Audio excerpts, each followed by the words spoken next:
దీనిలో ప్రధానంగా అందరూ గమనించవలసినటువంటి అంశం ఏంటంటే తిరుమల కల్తీ నెయ్యి వ్యవహారంలో అరెస్టులు జరిగింది టెండర్ల ఉల్లంఘన మీద తప్ప లడ్డూ ప్రసాదంలో కల్తీ నెయ్యి కలిసిందనేది ఆధారాలు లేని ఆరోపణ అనే విషయాన్ని చాలా స్పష్టంగా తెలుసుకోవాలని మనవి చేస్తున్నాను.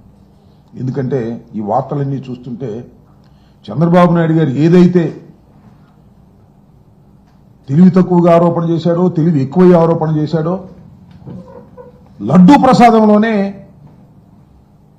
నూనె అంటే పంది నూనె, పంది కొవ్వు ఇలాంటి జంతువులు కొవ్వు కలిసిందని ఆరోపణ చేసి ఇరుక్కుపోయాడు. ఇవాళ ఏం చేయాలో అర్థం కానటువంటి పరిస్థితుల్లో ఆయన రకరకాల విన్యాసాలు చేస్తున్నాడు. ఎలా బయటపడాలి ఏమిటి అనే దాని మీద. దానిలో భాగంగానే ఈనాడు, ఆంధ్రజ్యోతి వార్తలు రాసేటటువంటి కార్యక్రమాలు చేస్తున్నారు. ప్రధానంగా ఇక్కడ గమనించవలసినటువంటి అంశం ఏమిటంటే మరొక్కసారి రాష్ట్ర ప్రజానీకం తెలుసుకోవాలి. తిరుమల తిరుపతి దేవస్థానం అనేది చాలా పవిత్రమైనటువంటి దేవాలయంగా ప్రపంచవ్యాప్తంగా కోట్లాది మంది భక్తులు భావిస్తూ ఉంటారు. అంతేకాదు పవిత్రతకే కాదు నాణ్యతకి, పరిశుభ్రతకి కూడా చాలా పేరు ప్రఖ్యాతులు గడించినటువంటి దేవాలయం. ఈ దేవాలయంలో అన్నప్రసాదాలు కానీ, ప్రసాదం కానీ తయారీలో, నాణ్యతలో, శుభ్రతలో నెంబర్ 1 అని పేరు.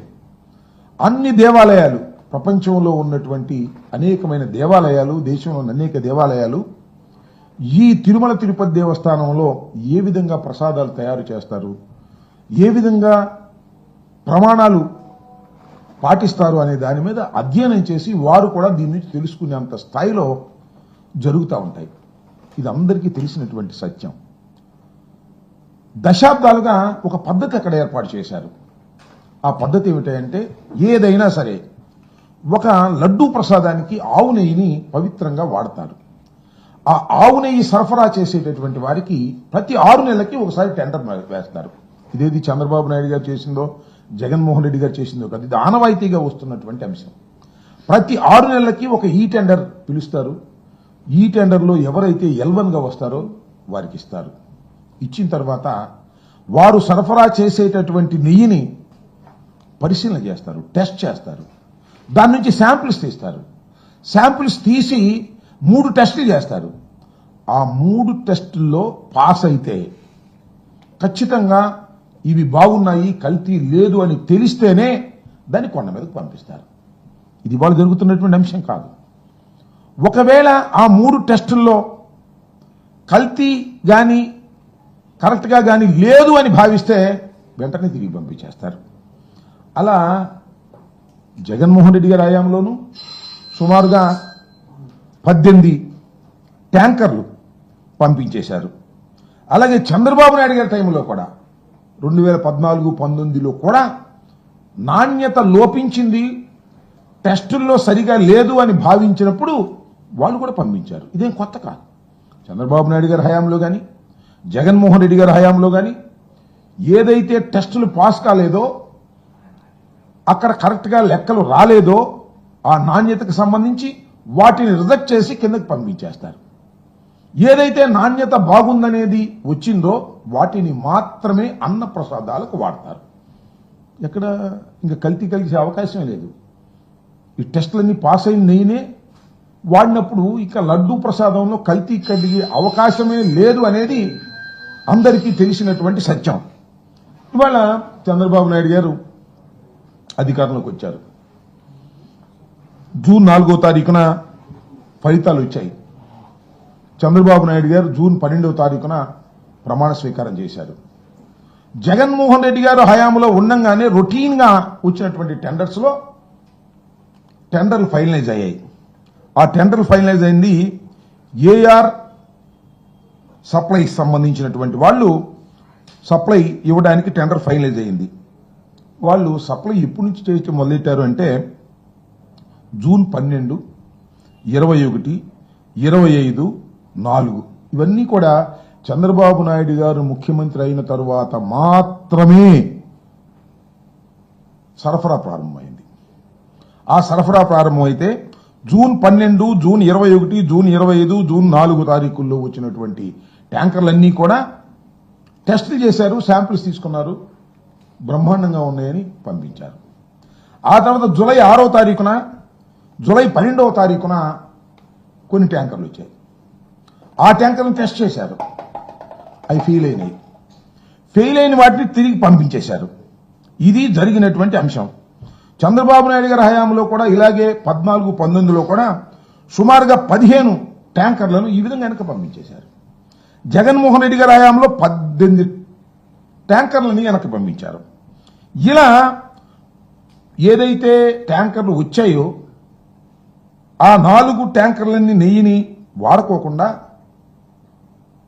వెనక్కి పంపించేశారు, అయిపోయింది.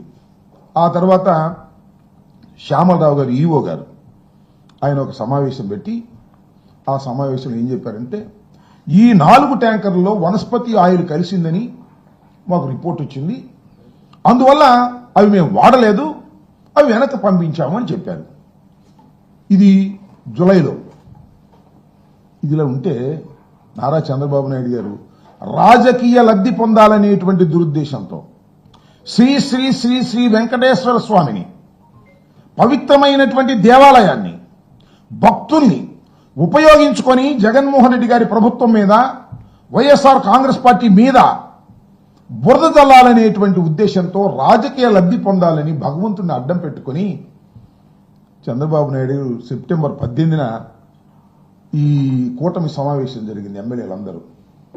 దానిలో ఒక అపవిత్రమైన మాట, పచ్చి అబద్ధపు మాట, దురుద్దేశంతో కూడుకున్న మాట, జగన్మోహన్ రెడ్డి గారి మీద కక్షతో, ప్రభుత్వం మీద కక్షతో, దైవాన్ని అడ్డం పెట్టుకుని వాడాలనే దురుద్దేశంతో ఒక మాట మాట్లాడాడు. లడ్డూ ప్రసాదాల్లో నెయ్యిలో కాదు, సరఫరా చేసి నెయ్యిలో కల్తీ కలిస్తే ఆ నెయ్యిని మేము వెనక్కి పంపించాము అని చెప్పుకోకుండా, ఈవో గారేమో వెనక్కి పంపించేశాము, దాన్ని వాడలేదని చెబితే ఆయన ఏమన్నాడంటే, లడ్డూ ప్రసాదంలో పంది కొవ్వు, యానిమల్ ఫ్యాట్ ఉపయోగించారు, ఇది దుర్మార్గం అని గుడ్డగాల్చి ఒకటి ముఖాన వేశాడు, ఒక అబద్ధ ప్రచారాన్ని వేశాడు. దాన్ని ఇవాళ లాక్కోలేక పీక్కోలేక కింద మీద పడతా ఉన్నాడు. దైవాన్ని అడ్డం పెట్టుకొని మా మీద, జగన్మోహన్ రెడ్డి గారి మీద, ముఖ్యంగా అక్కడ ఉన్నటువంటి కరుణాకర్ రెడ్డి గారి మీద, సుబ్బారెడ్డి గారి మీద, ధర్మారెడ్డి గారి మీద, వీళ్ళందరి మీద ఆరోపణలు చేసి రాజకీయంగా లబ్ధి పొందాలనేటువంటి ఒక నీచమైన ఎత్తుగడతో, దైవాన్ని అడ్డం పెట్టుకుని రాజకీయ లబ్ధి పొందాలనే దుర్మార్గంతో ఆరోపణ చేశాడు. చిత్రమైన విషయం ఏంటంటే, అంతకు ముందే ఈవో గారు, ఆయన నియమించిన ఈవో గారే, దిస్ ది యానిమల్ ఫ్యాట్ ఉందని మాకు తెలిసింది, ఆ 4 ట్యాంకర్లు తిప్పి పంపించాం. ఆ 4 ట్యాంకర్లు తిప్పి పంపించడం కొత్త కాదు. జగన్మోహన్ రెడ్డి గారి టైంలో 18 ట్యాంకర్లు తిప్పి పంపించారు. 2014-2019లో చంద్రబాబు నాయుడు గారి హయాంలో 15 ట్యాంకర్లు తిప్పి పంపించారు. This the routine course. ఒక సిస్టమేటిక్గా, ఒక పగడ్బందీ వ్యవస్థ తిరుమల తిరుపతి దేవస్థానానికి ఉంది. అది ఎవరో ఏర్పాటు చేసింది కాదు, అనాదిగా వస్తున్నటువంటి సాంప్రదాయం. పైకి వెళ్ళేటటువంటి ప్రతి నెయ్యి ట్యాంకర్ని టెస్ట్ చేసి సక్సెస్ అయితేనే, రిపోర్ట్ సరిగా వస్తేనే పైకి పంపిస్తారు, లేకపోతే కిందకి తిరిగి పంపిస్తారు. ఇది ఒక ఆనవాయితీగా వస్తున్నటువంటి విషయాన్ని చంద్రబాబు నాయుడు గారు కోట్ చేసి దీని మీద రాద్ధాంతం చేయాలనేటువంటి ప్రయత్నం చేసిన విషయం మీ అందరికీ తెలుసు. ఎంత రాద్ధాంతం చేశారండి నాకు అర్థం కాల. జగన్మోహన్ రెడ్డి గారి మీద, ప్రభుత్వం మీద. ఈయనే కాదు, ఆయన మన పవన్ కళ్యాణ్ గారు కూడా వెళ్ళి సాక్షాత్తు మెట్లు గడిగాడు. అక్కడ మెట్లు గడిగి ఊగిపోయి గందరగోళం చేసి వెంకటేశ్వర స్వామిని అడ్డం పెట్టుకుని జగన్మోహన్ రెడ్డి గారి మీద బురద అనేటువంటి ప్రయత్నాలు చేసినటువంటి సందర్భాన్ని ఇక్కడ నేను గుర్తు చేస్తూ ఉన్నా. ఇవాళ ఇక్కడ మీరు గమనించాల్సింది ఏంటంటే, సెప్టెంబర్ 18న చంద్రబాబు నాయుడు గారు ఇది చేశారు. తర్వాత ఏం జరిగింది, ఆయన ఒక సిట్ అని వేశాడు, 18న వేశాడు. 18న ఆయన చెప్పాడు, తీసుకొచ్చి 26వ తారీఖున అనుకుంటాను, సెప్టెంబర్ 25న, 18వ తారీఖున యానిమల్ ఫ్యాట్ జరిగింది, కల్తీ కలిగింది, లడ్డూ ప్రసాదంలో కల్తీ కలిగింది. ఎక్కడి దాకా వెళ్ళారంటే, ఈ లడ్డూ ప్రసాదంలో కల్తీ కలిగింది, దేశంలోని భక్తులందరూ ఈ లడ్డూ ప్రసాదాన్ని తినేశారు, కల్తీ అయిన దాన్ని అని చెప్పాడు. ఎక్కడ కల్తీ అయినట్టుగా ఆధారాలే లేవు. ఎక్కడ సక్సెస్ కానటువంటి నెయ్యిని కొండ మీదకి పంపించి వాడినటువంటి సందర్భమే లేదు, కానీ తినేశారన్నాడు. దాని దుప్పదగా పవన్ కళ్యాణ్ గారు అయితే ఆ రామాలయ ప్రారంభోత్సవానికి కూడా లడ్డూలు వెళ్ళి దానిలో కూడా ఇలాంటి కల్తీనే తీసుకెళ్లి పెట్టేశారు అనేటువంటి మాట. ఏ విధంగా అయినా సరే బురద జల్లాలనేటువంటి తాపత్రయంతో పచ్చి అబద్ధాలు భగవంతుడి పేరు మీదుగా వాడేశారు. చంద్రబాబు నాయుడు గారు 25వ తారీఖున కేసు నమోదు చేశారు. దీని మీద 26న రాష్ట్ర ప్రభుత్వం సిట్ వేసింది. చిత్రం ఏంటంటే సెప్టెంబర్ 18న చంద్రబాబు నాయుడు గారు ఈ అసత్యమైన ఆరోపణ చేసి 25వ తారీఖున సిట్ వేసి కేసు పెట్టి 26వ తారీఖున రాష్ట్ర ప్రభుత్వం సిట్ వేశారు. దీని మీద సుప్రీంకోర్టుకు వెళ్ళాం. ఇది అన్యాయం జరుగుతుంది, అక్రమం జరుగుతుందని సుబ్బారెడ్డి గారు సుప్రీంకోర్టులో ఫైల్ చేస్తే సుప్రీంకోర్టు ఏ విధమైన వ్యాఖ్యలు చేసిందో మీ అందరికీ గుర్తుండే ఉంటుంది. అది ఇదేంటి 18వ తారీఖున మీరు చెప్పడం ఏంటి? అసలు ఏ ఆధారాల మీద మీరు చెప్తారు? కల్తీ జరిగిందని ఏ ఆధారాల మీద మీరు చెప్తారు? ముఖ్యమంత్రి అయ్యుండి కూడా ఎందుకు ఇలా చెప్తారు అని సాక్షాత్తు సుప్రీంకోర్టే కోర్టులో బహిరంగంగా అడిగింది. మీరు ఏ ఆధారాలు లేకోకుండా లడ్డూ ప్రసాదంలో కల్తీ కలిసిందని ఎలా చెప్తారు? చెప్పిన తర్వాత విచారణ ఏంటి? ఒక ముఖ్యమంత్రి కలిసింది, తప్పు జరిగిందని చెప్పి ఆ ముఖ్యమంత్రి ఆధీనంలో విచారణ జరిగితే ఎవరైనా సరే దానికి వ్యతిరేకంగా రిపోర్ట్ ఇస్తారా అనేటువంటి ప్రశ్నలు సుప్రీంకోర్టులో అడిగితే తెల్లముఖం వేయాల్సినటువంటి పరిస్థితి ఏర్పడింది. తర్వాత ఆ సిట్టును సరిచేసి సిబిఐ డైరెక్టర్ నాయకత్వంలో ఆ సిట్టు జరగాలని మళ్ళా దాన్ని పునర్వ్యవస్థీకరించి కొత్తగా దాన్ని సిట్ని మార్చి వేయటం జరిగింది. దాని మీద విచారణ జరుగుతున్నటువంటి సందర్భం. ఇది ఎంత ఘోరమైనటువంటి అంశం ఏంటంటే ఒక భగవంతుణ్ణి అడ్డం పెట్టుకొని జగన్మోహన్ రెడ్డి గారిని, వైఎస్ఆర్ కాంగ్రెస్ పార్టీని బురద జల్లాలనేటువంటి ప్రయత్నం చంద్రబాబు నాయుడు గారు చేయటం చాలా దురదృష్టకరమైనటువంటి పరిణామం. ఇవాళ కూడా ఏదో ఒక విధంగా ఇంకా అదే స్టాండ్ తీసుకుని అదే స్టాండ్ను తీసుకెళ్లి ప్రచారం చేయాలనేటువంటి ప్రయత్నం చేస్తున్నారు. చాలా స్పష్టంగా లోతుగా ఆలోచిస్తే ఎవరికైనా అర్థమయ్యేది ఒక్కటే, ఏదైతే వీళ్ళు తీసుకెళ్లి మళ్ళా ఎన్డీబీఐకి పంపించారు రిపోర్ట్, దానిలో వాళ్ళు చాలా స్పష్టంగా చెప్పినటువంటి అంశాన్ని మీ దృష్టిలోకి తీసుకొస్తాను. వాళ్ళు ఏమంటారంటే, అయ్యా మా దగ్గర ఈ రిపోర్ట్ వచ్చింది, ఈ రిపోర్ట్ కిందే ఒక డిస్క్లైమర్ పెట్టారు. ఏమని డిస్క్లైమర్ పెట్టారంటే, ఆవులు ఆహారం సరిగ్గా తీసుకోకపోతే, మేత సరిగ్గా లేకపోతే కూడా ఇలాంటి రిపోర్ట్స్ వచ్చేటటువంటి అవకాశం ఉంది, ఇది పూర్తిగా నమ్మటానికి వీల్లేదని ఎవరైతే సర్టిఫై చేశారో ఆ సర్టిఫై చేసిన వాళ్ళే డిస్క్లైమర్ ఇస్తే కల్తీ కలిసిందంటాడు చంద్రబాబు నాయుడు గారు. నాకు అర్థం కాల. ఇవన్నీ ఏంటి? వాడనటువంటి నెయ్యి రిపోర్ట్లోనే ఈ విధంగా ఖచ్చితత్వం లోపించే అవకాశం ఉంది అనే డిస్క్లైమర్ వాళ్ళు ఇచ్చారు. తాము ఇచ్చిన రిజల్ట్స్ కొన్ని సందర్భాల్లో ఖచ్చితత్వం లోపిస్తుంది, కొన్ని సందర్భాలు ఎక్సెప్షనల్ సందర్భాల్లో ఖచ్చితత్వం లోపిస్తుందని ఎన్డీడీబీ రిపోర్ట్ ఇచ్చింది. ఏమని? దానిలో నెయ్యి వల్ల, అలానే ఆవాలు, అవిసెలు, సామాయిలు లాంటి వెజిటబుల్ ఆయిల్స్ వర్ణంలో ఆహారంలో ఇచ్చిన ఆవుల నుంచి వచ్చే పాలలో తయారు చేసే నెయ్యి వల్ల ఇలాంటి ఇబ్బందులు వస్తాయి అనేటువంటి మాట వాళ్ళు డిస్క్లైమర్లో చాలా స్పష్టంగా ఈ ఎన్డీడీబీ ఇస్తే దాన్ని పట్టుకుని వాళ్ళ రాద్ధాంతం చేయాలనేటువంటి ప్రయత్నం నారా చంద్రబాబు నాయుడు గారు కుట్రపూరితంగా చేస్తున్నారనే అంశాన్ని దయచేసి గమనించాలని, ఇదంతా కూడా సిట్టు జరుగుతున్నటువంటి అంటిది కూడా వాడని నెయ్యి మీద జరుగుతున్నటువంటి విచారణే తప్ప వాడిన నెయ్యి మీద జరుగుతున్నటువంటి విచారణ కాదు. లడ్డూ ప్రసాదాలలో ఏ విధమైన కల్తీ నెయ్యిని వాడారనేటువంటి ఆధారాలు కానీ అనుమానాలు కానీ లేకపోయినా నారా చంద్రబాబు నాయుడు గారు వాడేశారని, అది తినేశారని ఒక అపవిత్రమైనటువంటి ప్రచారాన్ని చేయటం చాలా దురదృష్టకరం. దీనికి ఖచ్చితంగా నారా చంద్రబాబు నాయుడు గారు మూల్యం చెల్లించక తప్పదు. ఇన్ని పచ్చి అబద్ధాలు శ్రీ శ్రీ శ్రీ శ్రీ వెంకటేశ్వర స్వామిని అడ్డం పెట్టుకొని చేయటం అనేది దుర్మార్గమైన విషయంగా మేము ఈ సందర్భంగా చెబుతున్నాం. రాష్ట్ర ప్రజానీకం కూడా ముఖ్యంగా శ్రీ శ్రీ శ్రీ వెంకటేశ్వర స్వామి వారి భక్తులు దీన్ని అర్థం చేసుకోవాలని, ఒక దుర్మార్గమైన కుట్ర దేవాలయాన్ని అడ్డం పెట్టుకొని చేస్తున్నటువంటి చంద్రబాబు నాయుడు గారి మనస్తత్వాన్ని అర్థం చేసుకోవాలని ఈ సందర్భంగా మీ అందరికీ కూడా మనవి చేస్తున్నాను. ఈఆర్ ఫుడ్స్ ప్రైవేట్ లిమిటెడ్ అనే సంస్థ సరఫరా చేయటం ప్రారంభించింది నారా చంద్రబాబు నాయుడు గారు ముఖ్యమంత్రి అయిన తర్వాత, ప్రమాణ స్వీకారం చేసిన తర్వాత మాత్రమే వారు సరఫరా చేయటం మొదలుపెట్టారు తప్ప జగన్మోహన్ రెడ్డి గారి టైంలో సరఫరా చేసింది కాదనే విషయాన్ని కూడా దయచేసి నోట్ చేసుకోవాలి ప్రజానీకమని ఈ సందర్భంగా నేను కోరుతున్నాను. ఇది ఒక రాజకీయ లబ్ధి కోసం నారా చంద్రబాబు నాయుడు గారు చేస్తున్న ఒక విషపూరితమైన నాటకంలో భాగంగానే ఇది ఉంది తప్ప మరొకటి కాదని ప్రపంచవ్యాప్తంగా ఉన్న భక్తులు తెలుసుకోవాలని కూడా ఈ సందర్భంగా నేను కోరుతున్నాను. Okay okay right.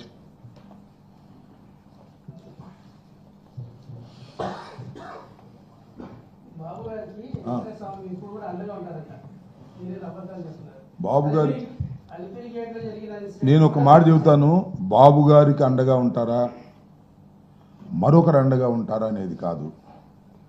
Shri Shri Shri Venkateswara స్వామి చాలా అద్భుతమైనటువంటి శక్తివంతమైనటువంటి దేవుడు. ఆయన ఎవరైతే ధర్మంగా ఉంటారో వారికి అండగా ఉంటారు, ఎవరైతే అధర్మంగా ఉంటారో వారికి అండగా ఉండరు. ధర్మాన్ని కాపాడేటటువంటి శక్తి శ్రీ శ్రీ శ్రీ వెంకటేశ్వర స్వామికి ఉన్నదని భక్తులందరూ భావిస్తున్నారు. ముఖ్యంగా ప్రపంచవ్యాప్తంగా ఆయనకి భక్తులు ఉన్నారు. నేను మనవి చేస్తున్నా, ఎవరైతే పచ్చి అబద్ధాలు ఆడతారో, ఎవరైతే తన్ను అడ్డం పెట్టుకొని రాజకీయ లబ్ధి పొందాలని దుర్మార్గంగా ఆలోచిస్తారో అలాంటి వ్యక్తులకు, అలాంటి సంస్థలకు, అలాంటి పార్టీలకు శ్రీ శ్రీ శ్రీ వెంకటేశ్వర స్వామి ఆశీస్సులు ఉండవు అని నేను భావిస్తున్నాను. ఇది వాస్తవమో కాదో ప్రజలు తెలుసుకోవాలని కూడా నేను కోరుతున్నాను. భక్తులందరికీ కూడా మనవి చేస్తున్నాను. ఎంత దుర్మార్గం అంటే భక్తులు తినేసిన లడ్డు ప్రసాదంలో కల్తీ ఉందని చెప్పేటటువంటి దుర్మార్గమైన ఆలోచన చేస్తున్నాడు నారా చంద్రబాబు నాయుడు గారు. ఎక్కడ కల్తీ లేని నెయ్యి మాత్రమే ఇంతవరకు వాడారని సర్టిఫై చేస్తుంటే తిరుమల తిరుపతి దేవస్థానానికి సంబంధించినటువంటి సిస్టమ్ చంద్రబాబు నాయుడు గారు మీరు తిన్న లడ్డూలో కల్తీ ఉంది, మీరు తిన్న లడ్డూలో కల్తీ ఉంది అని చెప్తున్నాడు. ఏం నాకు అర్థం కాల. There is no proof at all. అంటే రాజకీయ లబ్ధి కోసం ఎంతటికైనా దిగజారిపోతాడనే దానికి ఇంతకన్నా ఏం కావాలి నిదర్శనం? తినేసిన లడ్డు ప్రసాదం ప్రపంచవ్యాప్తంగా తిన్నారు కదా ప్రజలు, భక్తులు. వాళ్ళందరూ ఏం కోరుకుంటున్నారు? అయ్యా ఇదంతా అబద్ధం కావాలి అని కోరుకుంటున్నారు. చంద్రబాబు నాయుడు గారి ప్రచారం అబద్ధం కావాలి, న్యాయం కాదు, ధర్మం కాదు అని వాళ్ళు కోరుకుంటున్నారు. చంద్రబాబు నాయుడు గారు ఏమని కోరుకుంటున్నాడు? మీరు తిన్న ప్రసాదంలో పంది కొవ్వు ఉంది, ఆవు కొవ్వు ఉంది అని నమ్మాలని ప్రయత్నం చేస్తున్నాడు. ఎక్కడికి అన్యాయం అంటున్నా నేను. అన్ని టెస్టులు చేసిన తర్వాత ఒక సిస్టమ్, నేను ఒకటి ఇందాక చెప్పినట్టుగా తిరుమల తిరుపతి దేవస్థానానికి ఒక పగడ్బందీ అనే సిస్టమ్ ఉంది. ఇక్కడ నుంచి వెళ్ళే ప్రతి పదార్థాన్ని చెక్ చేసే సిస్టమ్ ఉంది. ఆ చెకింగ్లో ఫెయిల్ అయితే కిందకి వెళ్తాయి, ఫెయిల్ కాకపోతే కొండ మీదకి వెళ్తాయి. జగన్మోహన్ రెడ్డి గారి టైంలో ఫెయిల్ అయిన 18 ట్యాంకర్లు కిందకు వచ్చాయి. చంద్రబాబు నాయుడు గారి టైంలో ఫెయిల్ అయిన 14-19లో 14 ట్యాంకర్లు కిందకు వచ్చాయి. ఇంకెక్కడ ఉంటుంది అవకాశం? ఏమిటి అన్యాయం? మనం రాజకీయ ఆరోపణలు చేసినట్టుగా తిరుమల తిరుపతి దేవస్థానానికి సంబంధించిన ప్రసాదం మీద, అన్నప్రసాదాల మీద, భక్తుల మీద చేయటం ధర్మమా? నీకు రాజకీయంగా మా మీద కక్ష ఉంటే ఉండొచ్చు. ఎంత బ్రహ్మాండంగా మెయింటైన్ అవుతున్నటువంటి దేవాలయం అది. ప్రపంచం వ్యాపితంగానే పేరు ప్రఖ్యాతులు గాంచిన దేవాలయమే. శుభ్రతలోను, నాణ్యతలోను, ప్రసాదాల తయారీలోను. దాన్ని ఏదో ఒక విధంగా అపవిత్రమైపోయింది జగన్మోహన్ రెడ్డి గారి టైంలో అని చెప్పి నమ్మించి మోసం చేయాలనేటువంటి చంద్రబాబు నాయుడు గారి ప్రయత్నాన్ని భగవంతుడు క్షమిస్తాడా? ఆలోచన చేయమని మనం చేస్తున్నా. సో ఒక దుర్మార్గమైన ఆలోచన చంద్రబాబు నాయుడు గారు చేస్తున్నారు. ఆ దుర్మార్గమైన ఆలోచనకి మీరు చెప్పినట్టుగా భగవంతుడు సహకరించడు. ఇది వాస్తవం. ఇవాళ కాబట్టి రేపు కాబట్టి ఎల్లుండి 4 సంవత్సరాలకి వాస్తవాలు బయటకు వస్తాయి కదా. వాడని నెయ్యిలో కల్తీ ఉందని సర్టిఫికెట్ వస్తే ఆ లడ్డూలో కల్తీ ఉందని చెప్పేటటువంటి దుర్మార్గమైన ఆలోచన ఈ దేశంలో, ఈ ప్రపంచంలో నీచుడైన చంద్రబాబు నాయుడికి వస్తుంది తప్ప మరెవరికి రాదు. దుర్మార్గుడైన చంద్రబాబు నాయుడికి వస్తుంది తప్ప మరొకరికి రాదు. వాడని నెయ్యిలో ఏదో ఉందని ఏం మాటలు ఇవన్నీ కూడా. ఓకే ఏమండి, అది మీరు ఆ సిట్టు వేసిన పరిధి టీడీడీ చైర్మన్ మీద ఇంకోళ్ళ మీద కాదు. లడ్డూ ప్రసాదంలో కల్తీ ఉందా, ఆయిల్లో కల్తీ ఉందా, దాని మీద విచారణ జరిగి వాళ్ళు రిపోర్ట్ ఇస్తారు. సిబిఐ డైరెక్టర్ ఆధ్వర్యంలో జరుగుతుంది అది.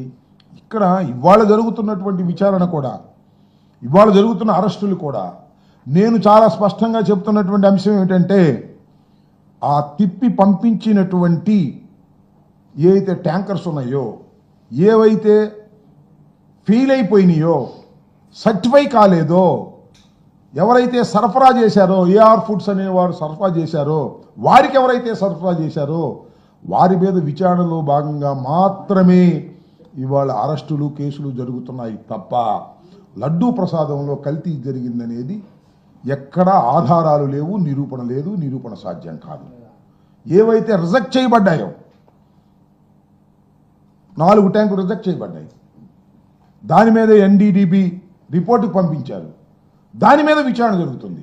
అయ్యా, మీరు ఈ రకమైనటువంటి పవిత్రమైనటువంటి దేవాలయానికి మీరు పంపించవలసినటువంటి నెయ్యిని ఎందుకు కలిపారు, అందువల్ల మేము రిజెక్ట్ చేశాము, ఇలా చేయటం తప్పు కాదా, టెండర్స్ని ఉల్లంఘించడం కాదా అనే దాని మీద విచారణ జరుగుతున్నది.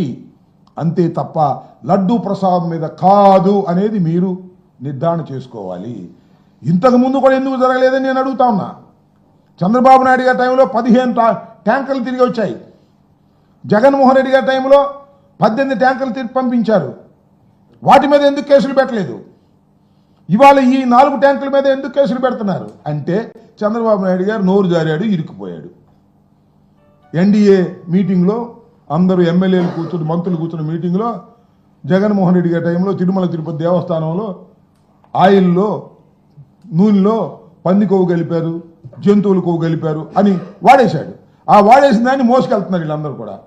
ఈఓలు, జేఈఓలు, మంత్రులు ఆ మాట కాదని ఇలా అంటారు.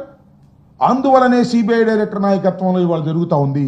ఒక్క మాట చెప్తున్నానయ్యా, అప్పుడు కానీ ఇప్పుడు కానీ ఎప్పుడు కానీ అసలు ప్రభుత్వానికి సంబంధం లేదు.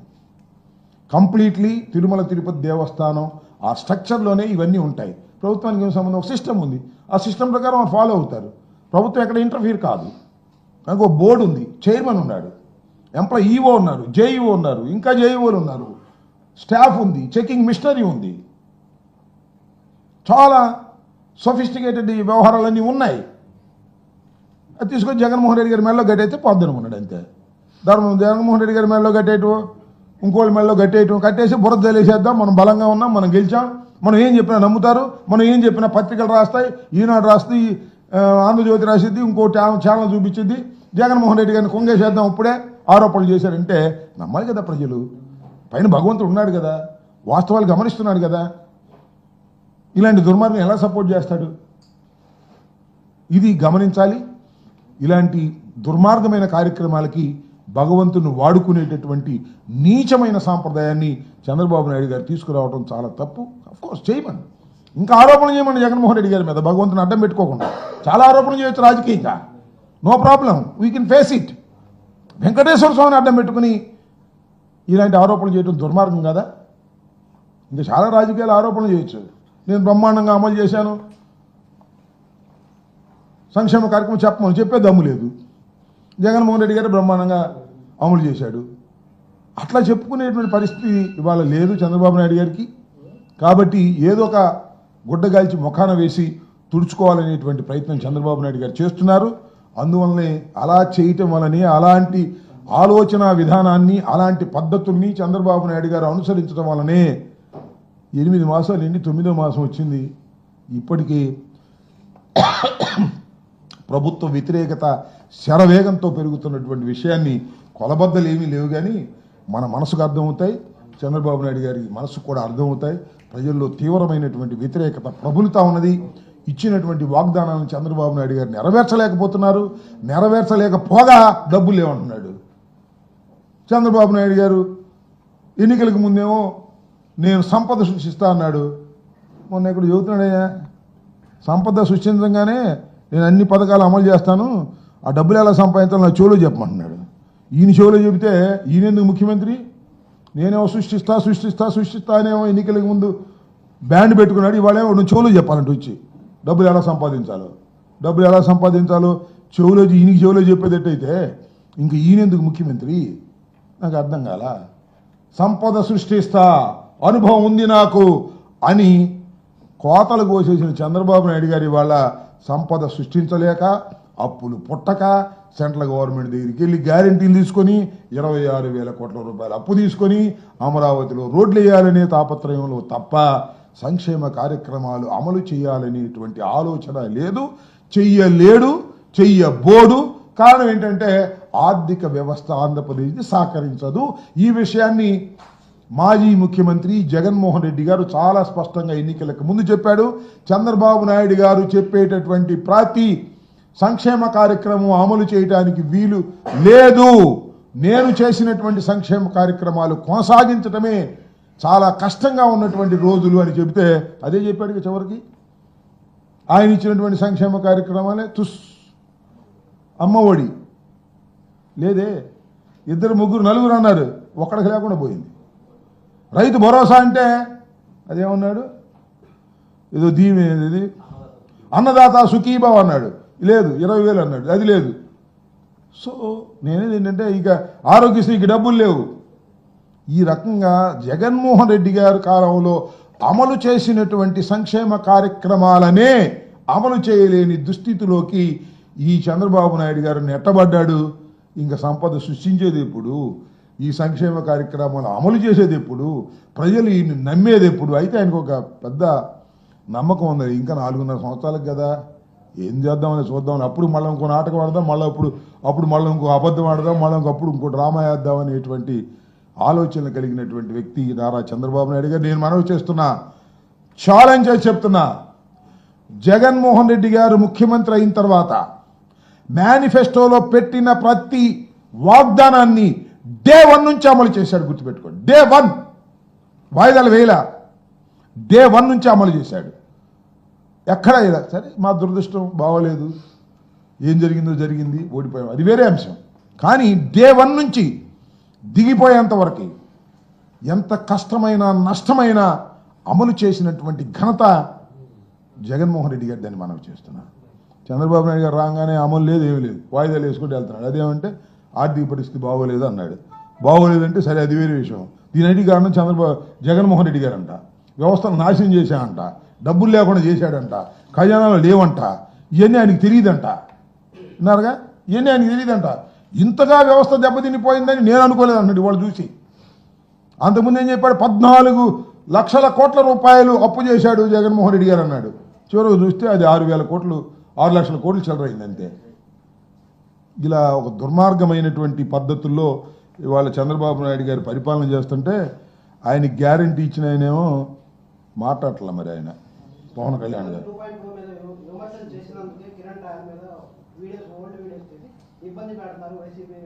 ఎవరైనా కిరణ్ రాయలు ఎవరైనా ఏమో నేను చూడలేదు, మనకు తెలియదు. ఏం జరిగింది ఆయనకి?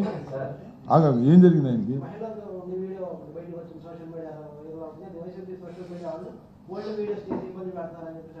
ఏమో మరి నాది మహిళలు, మరి కిరణ్ రాయలు ఏం జరిగిందో మరి ఏంటో నేను కూడా చూడలేదయ్యా. ఎవరైనా మహిళలు ఆరోపణలు చేశారు ఆయన మీద? ఏమో మరి మనకు తెలియని వ్యవహారం అది, దాని జోలి మనకి ఎందుకులే. కానీ ఆ స్థాయిలో వైసీపీ పార్టీ పోరాటం చేస్తుందా ఆ పథకాల అమలు కోసం? ఎందుకు చేయడం లేదని అంటే పోరాటం ఏం చేయాలి సలహా చెప్పు, నాకు అర్థం కాదు. అది కదయ్యా, వాళ్ళు 8 మాసాలు అయింది చంద్రబాబు నాయుడు గారు అధికారంలోకి వచ్చి. ఆయన ఇచ్చిన హామీలను నెరవేర్చడం లేదు, ప్రజల్లో వ్యతిరేకత పెరుగుతుంది. మేమేం పోరాటం చేయాలి? చేస్తున్నాంగా. ఆల్రెడీ 3-4 సార్లు ధర్నా చేశాం. వాళ్ళకు ఒకటే గ్యారెంటీ ఏంటంటే ఇంకా 4 సంవత్సరాలు అధికారంలో ఉంటాం కాబట్టి మేము ఏమైనా చేస్తామని ప్రయత్నం చేస్తున్నారు. మేము అసలు మా జగన్మోహన్ రెడ్డి గారు డే 1 నుంచి పోరాటాలే. ఇప్పుడు 3 ధర్నాలు చేశాం. ఇప్పటికి 9 మాసాలు కాలా, ఇంకా కంప్లీట్ కాలా, ఇంకా మేము ఓటర్ నుంచి బయటికి రాలా. ఇప్పుడు 3 సార్లు కలెక్టరేట్కి వెళ్ళి రిప్రజెంట్ చేసాం. మన కరెంటు ఛార్జీల మీద కరెంట్ ఆఫీస్కి ధర్నా చేసాం. మళ్ళీ ఫీజు రీంబర్స్మెంట్ మీద ధర్నా వాయిదా వేస్తూ వచ్చాం, ఎమ్మెల్సీ కోడ్ ఉండటం వల్ల. పోరాటాలు చేయటంలో వెనుకాడే ప్రశ్న లేదు. పోరాటాలు చేస్తాం, ప్రజల్ని చైతన్యపరుస్తాం, ప్రజలు వాటిని తెలుసుకుంటారు. ప్రజలు పోరాటాల్లోకి వచ్చి పాల్గొకపోవచ్చు, అది వేరే విషయం. ఇంకా టైం పడుతుంది పోరాటాల్లోకి వచ్చి చేసేదానికి. చంద్రబాబు ఏమో భయపెట్టేస్తున్నాడు, అరెస్టులతో అక్రమాలతో భయపెట్టేస్తున్నాడు. చంద్రబాబు నాయుడు గారు అక్రమ అరెస్టులు చేసేస్తున్నాడు, సోషల్ మీడియా వాళ్ళని అరెస్ట్ చేసేస్తున్నాడు. 2 నెలలు 3 నెలలు 4 నెలలు. నాకు అర్థం కాల, మర్డర్ కేసులోనే 2 నెలలకి 3 నెలలకి బెయిల్ వస్తుంది, సోషల్ మీడియాలో 3 నెలల దాకా బెయిల్ రావట్లా. అంత పకడ్బందీగా పోలీస్ వ్యవస్థను వాడుతున్నాడు ఆయన. దుర్మార్గంగా వ్యవహరిస్తున్నాడు. పెద్ద పెద్ద లాయర్లు పెడుతున్నాడు. సుప్రీంకోర్టులో అసలు పెద్ద పెద్ద లాయర్లు పెట్టి సోషల్ మీడియాలో వాళ్ళకి రాకోకుండా, మా మీద కేసులు పెట్టిన వాళ్ళకి బెయిల్ రాకోకుండా వచ్చే విధంగా ఆయన మొత్తం పవర్ని అంతా ఉపయోగిస్తున్నాడు. ఎంతో కాలం కొనసాగదు, కొంతకాలం కొనసాగిద్ది తప్ప కలకాలం అది కొనసాగదనే విషయం ప్రజలకు తెలుసు, చంద్రబాబుకు తెలుసు. చూద్దాం ఏం జరిగిద్దాం. ఇప్పుడు నిన్న ఏంటి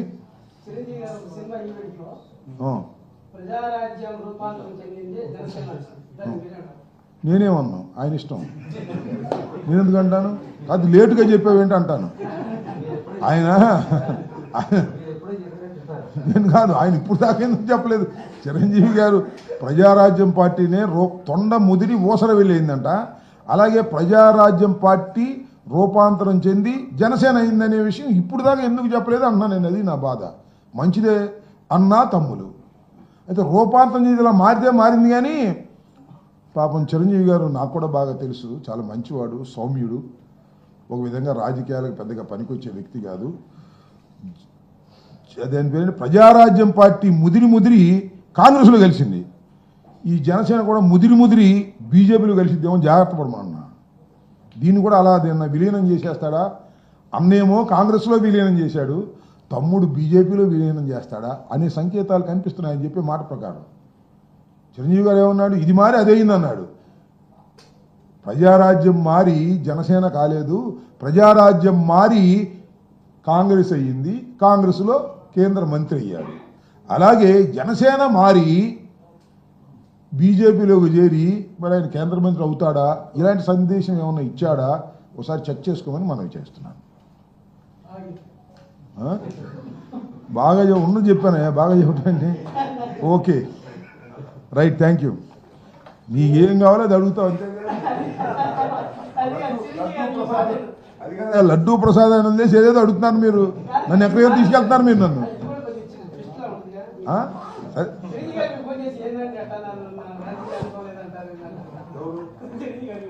రాజకీయ అనుభవం లేదని ఎక్కడన్నా నేను. రాజకీయాలకు పనికిరాదు, ఆయన మంచోడు అన్న, కొద్దిగా కర్కశంగా కొద్దిగా ధైర్యంగా ఉండాలని నా ఉద్దేశం, అంతే తప్ప వేరే అది సర్టిఫికెట్ ఆయనకి నేను ఇచ్చేది. నేను ఇస్తున్న ఒక మంచి సర్టిఫికెట్ ఎవరికి? రాజకీయాలకు పనికిరాడంటే అతి మంచివాడు, అతి సౌమ్యుడు, ఎవరినన్నా ఏమైనా విమర్శించాలన్నా కూడా ఎందుకులే అనుకుంటాడు. అట్లా కుదరదు కదా రాజకీయాల్లో. ఇప్పుడు నాకు చాలా సన్నిహితంగా ఉండే అవతల పార్టీలోకి వెళ్ళిన వాళ్ళు కూడా విమర్శిస్తున్నా, నాకు సన్నిహితులైన వాళ్ళు కూడా. అట్లా పార్టీ స్టాండ్ కాబట్టి అలాంటి స్టాండ్ పాపం ఆయన తీసుకోలేడు. అందువల్ల తీసుకెళ్ళి శుభ్రంగా ఢిల్లీ కోటకు అప్పచెప్పాడు కాంగ్రెస్కి. ఎవరిని అడుగుతున్నా? నన్ను, ఆయన అడుగు. అవును, ఆయన ఇప్పుడు జనసేనలో ఉన్నట్టుగా అర్థం అవుతుంది నువ్వు చెప్పే లెక్క ప్రకారం. ఇది ముదిరి అది తొండ ముదిరి ఓసరి వెళ్ళి అయింది అన్నట్టుగా ఇది ముదిరి అదే అయిందంటే ఏదో. Okay, thank you.